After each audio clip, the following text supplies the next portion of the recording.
ഒന്നാമത്തെ വാക്യം യഹോവയെ രക്ഷിക്കണമേ, ഭക്തന്മാർ ഇല്ലാതെ പോകുന്നു, വിശ്വസ്തന്മാർ മനുഷ്യപുത്രന്മാരിൽ കുറഞ്ഞിരിക്കുന്നു. ഓരോരുത്തർ താന്താന്റെ കൂട്ടുകാരനോട് വ്യാജം സംസാരിക്കുന്നു, കപടമുള്ള ആദരത്തോടും മനസ്സോടും കൂടെ അവർ സംസാരിക്കുന്നു. മതി.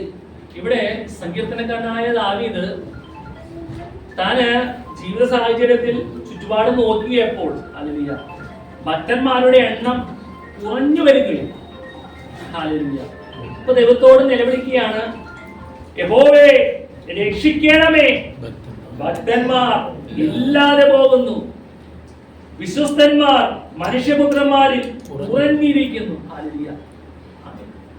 ഒരു വിശുദ്ധന്മാർ ഒരു വിശുദ്ധിയുടെ അനുഭവത്തിൽ വിശ്വസ്തത കാണിക്കുന്ന ആളുകൾ കുറഞ്ഞു പോകുന്നു. ഇത് ലോകപരമായ ജീവിതത്തിൽ ഭൗതികമായ കാര്യങ്ങളോട് ബന്ധത്തിലല്ല ദാവീദ് വിളിച്ചു പറയുന്നത്. ദൈവം സൃഷ്ടിച്ച മനുഷ്യൻ ദൈവം പറഞ്ഞനുസരിക്കാതെ, ദൈവത്തെ സ്തുതിക്കാതെ, ദൈവത്തിന് മുന്നിൽ നീതിയായി നടക്കാതെ ഒരു വേറിട്ട അനുഭവത്തിൽ ജീവിക്കുന്നു.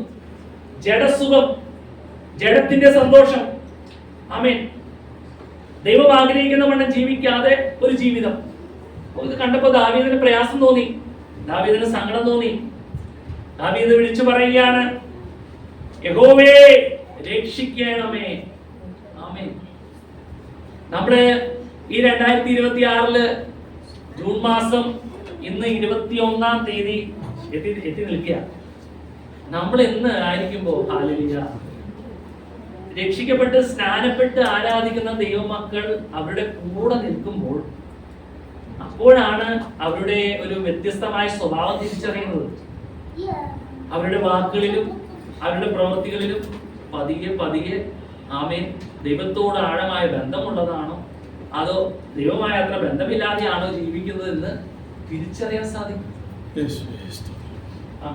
ആ കാലത്ത് അങ്ങനെ ഉണ്ടായെങ്കിൽ, ദാവീദ് ദൈവത്തോട് നിലവിളിച്ചെങ്കിൽ, ഈ കാലത്ത് അതിന് ഇരട്ടി ഉണ്ടാകും. നാം നമ്മെ തന്നെ സൂക്ഷിച്ച് നടന്നില്ല എങ്കിൽ, അബദ്ധന്റെ വാക്ക് കേട്ട് ചുവട് വെച്ചാൽ നാം തകർന്നു പോകും.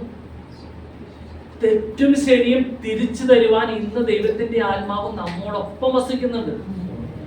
സകല സത്യത്തിലും നമ്മെ വഴി നടത്തും. ശരി ഏതാണ് തെറ്റ് ഏതാണെന്ന് സ്പോട്ടിൽ ബോധ്യപ്പെടുത്തി തരും. ആ പരിശുദ്ധാത്മാവിന്റെ സാന്നിധ്യമുള്ള ദൈവമക്കളാണ് നമ്മൾ ഓരോരുത്തരും. നമ്മുടെ കൂടെ നിൽക്കുന്നവനെ തിരിച്ചറിയാൻ നമുക്ക് സാധിക്കണം. സ്തോത്രം. ആത്മീയൻ സകലത്തെയും വിവേചിക്കും. ഒരു ആത്മീയനെ വിവേചിക്കാൻ ഒരു ജഡത്തിൽ ജീവിക്കുന്നതിന് ദൈവം അനുവദിക്കില്ല. കാരണം ആത്മീയം വിവേചിക്കുന്നതിന്റെ കാരണം ദൈവം നമുക്ക് ദാനമായി ഇരിക്കുന്ന എന്താണെന്നറിയോ? നിത്യജീവനാണ്. നിത്യജീവൻ. ഇതിന് തടസ്സമായി വരുന്ന കാര്യങ്ങളെ ആത്മീയൻ വിവേചിക്കും. കൊരിന്ത്യർ ലേഖനത്തിലേക്ക് പോകുമ്പോൾ ഒരുപാട് കടന്നു പോകും. ഹല്ലേലൂയ. ആമേൻ. ഭാവിഷ്ണക്കാർ, പിന്നെ ദിവ്യാഗ്രഹികൾ, പിടിച്ചുപറിക്കാർ, ഇവനും ഇങ്ങനെയുള്ളവരുമായിട്ട് സംസർഗമരുത്. എന്നാൽ ലോകത്തിലുള്ള ആളുകളെ കുറിച്ചല്ല പൗലോസ് പറയുന്നത്. ലോകത്തിലുള്ളവരെ കുറിച്ചാണെങ്കിൽ നിങ്ങൾക്ക് ഈ ലോകം വിട്ടുപോകേണ്ടി വരും. ലോകക്കാരെ കുറിച്ചല്ല. ക്രിസ്തുവിനെ രക്ഷകൻ നാഥനായി സ്വീകരിച്ച ആളുകളിൽ അഭക്തിയുടെ അനുഭവം ഉണ്ടെങ്കിൽ, ദൈവത്തെ ഭയമില്ലാതെ ജീവിക്കുന്ന ഒരു അനുഭവം ഉണ്ടെങ്കിൽ, അതിനെ ശ്രദ്ധയോടെ കരുതി വേണം അവരുടെ കൂടെ നിൽക്കാൻ. വചനം പറയുന്നു അകന്നു നിൽക്കുക എന്നാണ്. അമ്മ ഇവിടെ ദാവീദ് നിലവിളിക്കുന്ന എന്താ? ഭക്തന്മാർ ഇല്ലാതെ പോകുന്നു. നിങ്ങൾ കൊരിന്ത്യർ വായിച്ചിട്ടില്ലേ? ആ വിഷയം വായിച്ചിട്ടില്ലേ? അറിയില്ലേ നിങ്ങൾക്ക്? സ്തോത്രം. അനിയ റെഫറൻസ് കിട്ടണ്ട, സമയം. ഭക്തന്മാർ ഇല്ലാതെ പോകുന്നു. ഒരു ഭക്തന്മാരുടെ അനുഭവം കുറഞ്ഞു പോയാലും ഒരു ദൈവ പൈതലിന് ഒരു ദൃഢധൈര്യം ഉണ്ടായിരിക്കും, അല്ലെ? ഒരു ദൃഢധൈര്യം. ഒന്നിനെ പോകുന്നു, എന്ത് വന്നാലും കൂടെ നിൽക്കുന്നവർ എങ്ങനെയൊക്കെ ആയിരുന്നാലും ഞാൻ അതിൽ ഉറച്ചു ഒരു ദൃഢധൈര്യം. ആ ഒരു വാക്യം നമുക്ക് വായിക്കാം. ആമേൻ. ഹല്ലേലൂയ. സഭാപ്രസംഗിയുടെ പുസ്തകം 7-ാം അധ്യായം 18-ാമത്തെ വാക്യം.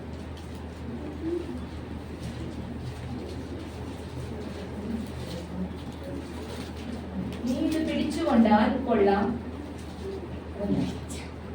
അതിങ്കൽ നിന്ന് നിന്റെ കൈ വലിച്ചു കളയരുത്. ദൈവഭക്തൻ ഇവ എല്ലാറ്റിൽ നിന്ന് ഒഴിഞ്ഞു പോരും. ഒരു മിനിറ്റ്, സദൃശവാക്യം 14:26 യഹോവഭക്തന് ദൃഢധൈര്യമുണ്ട്, അവന്റെ മക്കൾക്കും ശരണമുണ്ടാകും. അതന്നെ, യഹോവഭക്തന് ദൃഢധൈര്യമുണ്ട്, അവന്റെ മക്കൾക്കും ശരണമുണ്ടാകും. ആമേൻ. ഇവിടെ വചനം പറയുന്നു, യഹോവഭക്തന് ദൃഢധൈര്യമുണ്ട്, അവന്റെ മക്കൾക്കും ശരണമുണ്ടാകും. അപ്പോ ഒരു ഭക്തനെ സംബന്ധിച്ചിടത്തോളം ദൃഢധൈര്യമുള്ളവനാണെങ്കിൽ, ആമേൻ, അബദ്ധന്റെ ഒരു അനുഭവത്തിൽ ആരെങ്കിലും നമ്മുടെ ജീവിതത്തിലേക്ക് പ്രവേശിച്ചാൽ, കടന്നു വന്നാൽ, അവൻ ഉറച്ചു നിൽക്കും, ആ വിശ്വസ്തത കാത്തു പരിപാലിക്കും. ആ ഒരു ഭക്തനെ സംബന്ധിച്ച് വചനം പറയുന്നു, ദൃഢധൈര്യമുണ്ട്, അവൻ നല്ല ഉറപ്പുണ്ട്, ഞാൻ ആരെയാണ് വിശ്വസിച്ചിരിക്കുന്നത്, അവൻ എന്റെ ഉപനിധി. ആമേൻ. ആ നിത്യജീവൻ എനിക്ക് ദൈവം ഒരുക്കിയിട്ടുണ്ടെങ്കിൽ ഞാൻ അത് പ്രാപിച്ചിരിക്കും. ആ ദിവസം വരെ, ഏത് ദിവസം? അവസാന ദിവസം, മൂക്കിലെ ശ്വാസം നിൽക്കുന്ന സമയം വരെ അത് എന്നെ സൂക്ഷിക്കും. അതൊരു ഭക്തന്റെ ഉറപ്പാ. അവന്റെ മക്കൾക്കും എന്തുണ്ടാകുന്ന വചനം പറഞ്ഞ് ശരണമുണ്ടാകും. ഇതേ ഒരു അനുഭവം അവരുടെ മക്കൾക്കും ഉണ്ടാകും. നമ്മുടെ തലമുറയെല്ലാം അനുഗ്രഹിക്കപ്പെടുന്നില്ല. തലമുറയായി ദൈവം നമ്മെ അനുഗ്രഹിക്കും. ഹല്ലേലൂയ, സ്തോത്രം. അതിന്റെ കാരണം എന്താ? ആ ഭക്തന്റെ ജീവിതത്തില് അങ്ങനെ മക്കളും കൂടെ അങ്ങനെ അനുഭവത്തിലേക്ക് കടന്നു വരുമ്പോൾ അതിന്റെ കാരണം എന്താ? യഹോവയോടുള്ള ഭക്തിയല്ലേ?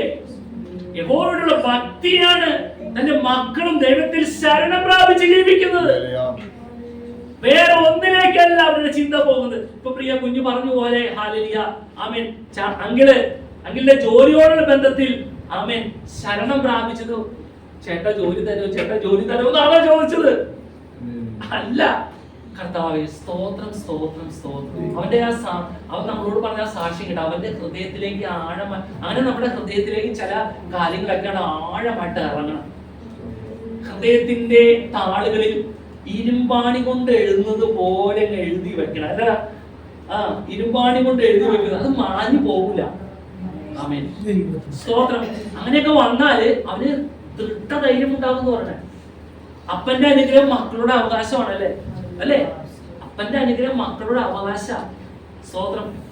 ആമേൻ. ആ അവകാശം ആമേൻ മക്കൾക്ക് ലഭിക്കുമ്പോൾ മക്കള് ശരണം പ്രാപിക്കുന്നത് യഹോവയെ, ദൈവത്തിലാ ശരണം പ്രാപിക്കുന്നത്. ആമേൻ. മാതാപിതാക്കള് ആമേൻ ഭാരപ്പെടുന്ന, പ്രയാസപ്പെടുന്ന ആമേൻ ഹാലിക വിഷയങ്ങൾ കടന്നു വരുമ്പോൾ അതിന്റെ നടുവിൽ പ്രവർത്തിക്കുന്ന ഒരു ദൈവം. ഇത് കണ്ട് മക്കളും ആ ദൈവത്തെ കൂടെ ഹാലിലേക്ക് കടന്നു വരുന്നു. ആമേൻ. ഈ ഭക്തി എന്തായിത്തീരുന്നു? യഹോഭക്തി എന്തായിത്തീരുന്നു? ജ്ഞാനത്തിന്റെ ആരംഭം. അവന് ഹാലിയ അവൻ ആ ജ്ഞാനം വർദ്ധിക്കുമ്പോൾ അവൻ ദൃഢധൈര്യമുള്ളവനായി തന്നെ വളരും. ദൃഢധൈര്യമുള്ളവനെ, ഒന്നിൽ കുലുങ്ങാതെ പതറാതെ ഉറച്ചു നിൽക്കുന്ന അനുഭവം. അവൻ തൊട്ട് താഴെ പറയുന്നു, അതിനാൽ മരണത്തിന്റെ കെണികളെ ഒഴിഞ്ഞു പോകും. ഇവിടെ ദാവീദ് വിളിച്ചു പറയാ, ഭക്തന്മാർ ഇല്ലാതെ പോകുന്നു. ദൈവത്തോട് പറയാ, രക്ഷിക്കണമേ, വിശ്വസ്തന്മാർ ഇല്ലാതെ പോകുന്നു. അതിന് കാരണം എന്താ? യഹോവയോടുള്ള ഭക്തി എനിക്കും നിങ്ങൾക്കും വേണ്ടി കാൽവരിയിൽ യാഗമായി തന്ന കർത്താവായ യേശുക്രിസ്തുവിനെ രക്ഷകനാഥനായി സ്വീകരിച്ചിട്ട് പിന്മാറ്റത്തിന് അനുഭവത്തിലേ പോകുന്ന ഒരു കൂട്ടം ആളുകൾ, ഭക്തന്മാർ ഇല്ലാതെ പോകുന്നു. കാരണം എന്താ? യഹോവയുടെ ഭക്തി കുറഞ്ഞു പോകുന്നു. അതുകൊണ്ട് അവർക്ക് ദൃഢധൈര്യമില്ലാതെയായി പോകുന്നു. ദൃഢധൈര്യമില്ലാതെയായി പോകുമ്പോൾ അവന് മരണത്തിന്റെ കെണികളെ ഒഴിഞ്ഞു പോകാൻ പറ്റുമോ? ഒഴിഞ്ഞു പോകാൻ പറ്റില്ല. എന്നാൽ മരണത്തിന്റെ കെണികളെ ഒഴിഞ്ഞു പോകുന്നത് യഹോഭക്തിയിൽ ആശ്രയിക്കും. യഹോവയിൽ ഭക്തിയിൽ തന്നെ ഉറച്ചു നിൽക്കുന്നവൻ അവൻ മരണത്തിന്റെ കെണികളെ ഒഴിഞ്ഞു പോകും. അവൻ ഇവിടെ പറയുന്ന വചനം എന്താ? യഹോഭക്തി ജീവന്റെ ഉറവാകുന്നു. യഹോഭക്തി ജീവന്റെ ഉറവാകുന്നു. സദൃശവാക്യം എടുത്തിട്ടുണ്ടോ? അതിന്റെ 14:27 ഹിന്ദിയിൽ വായിച്ച്, ഇംഗ്ലീഷിൽ ബൈബിൾ ഉണ്ടോ?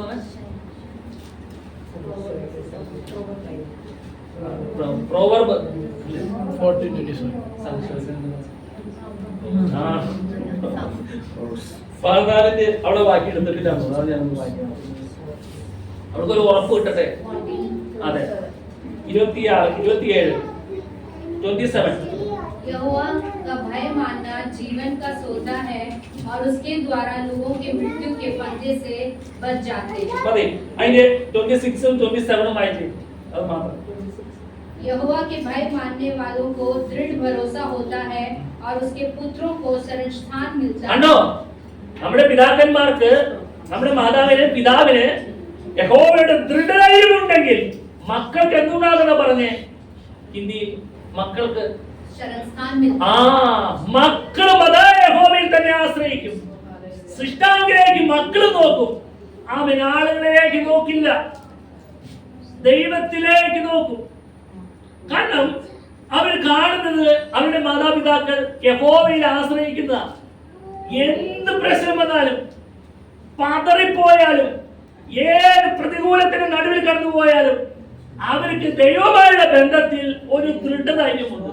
എനിക്കിപ്പോ ഈ അസുഖം വന്നാലും, എനിക്കിപ്പോ താമസിക്കാൻ ഇങ്ങനെ ബുദ്ധിമുട്ടുകൾ വന്നാലും, എന്റെ ജോലിയിൽ ഇങ്ങനെ പ്രശ്നങ്ങൾ പതറിപ്പോകുന്ന വിഷയങ്ങൾ കടന്നു വന്നാലും അതിനെയൊക്കെ ആനന്ദിക്കും. കാരണം അതിന്റെ നടുവിൽ ദൈവം പ്രവർത്തിക്കുന്നു. ദൃഢധൈര്യമുണ്ട്.